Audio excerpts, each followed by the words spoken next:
በስመ አብ ማለሽ ደህና ነሽ? ሰላም ነው አባቴ? እንዴት ነህ? እንዴት ነህ? ደህና ነህ? እንዴት ነህ? ጓደኛችሁ ነው እንዴ? የእናንተ ጓደኞች ነው? ያው ማርዬ ቅድም ያልኩሽ ነው። እሱ ያው እሷን ያስቀያላት ያታለላት ልጅ ነው። ቁጭ በይ ማሚ፣ ቁጭ በራሽ።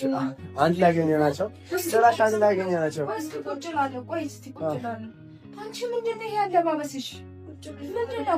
ቆይ ቁጭ እላለሁ። ቁጭ እላለሁ። አትጨነቂ። ቁጭ እላለሁ። ምንድን ነው አለባበስሽ? ምንድን ነው እንደዚህ ሆንሽ? ምንድን ነው ይሄ ገጠመሽ? አለባበሷ ማሚ ያው እሷ ሙስሊም ሆናለች። ለዛ ነው ማሚ። ሙስሊም ሆና ነው? አዎ። አንተ ነህ ሙስሊም ያደረካት?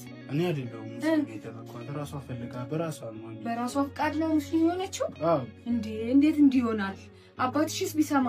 እኔ ያመኛል ታውቂያለሽ። ደም ግፊት አለብኝ፣ ሱካር አለብኝ፣ ጨጓራ አለብኝ። በራሷ ፍላጎት ነው አላለ? በራሷ ፍላጎት ነው።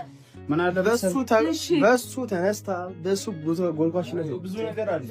መልሳታለሁ፣ ልጄን ወደ ራሴ አመጣታለሁ። ማሚዬ እንዴ ያስቀየራት ብቻ አይደለም፣ በቃ ሁሉ ጊዜ ጊዜው አለ እሱ ነው። ምክንያቱም አሁን ስንመጣ ራሱ ባይነሽ አይደል ማሚዬ፣ እንደዛ አይደለም እሱ ሲያጋግል ምንም አጋጋል ያየነው ባይን ወለታችን ያየነው እኮ አንደኛ ነገር ምንድነው እንደሆነ ታውቃለህ። እንዴት እንዲሆናል ፈልጋ ከሆነም ፈልጋ እንደማታደርግ አውቃለሁ። ለዛ ራሷ ይሄ እሱ የሚለውን ነገር አትስሙ።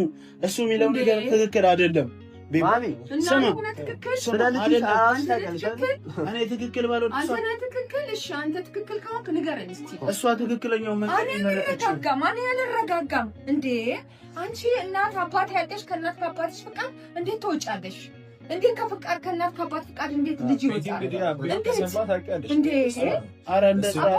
እንዴት ትሆኛለሽ? እኔ ምን ሆናለሁ? እኔ ወዴት ነው የምሄደው? ከዚህ በፊትም እኔ እንዴት ሆናለሁ? ብዙ ችግር ይፈጠራል እንዴ? ጭራሽ ራስ በራሷ ፍላጎት ነው ይላል። እሷ ትክክለኛው መንገድ መርጣ ነው። በራሷ ፍላጎት በራሷ ጥንካሬ ነው ይሄ ነገር ከሷ በፊት እኮ ነው።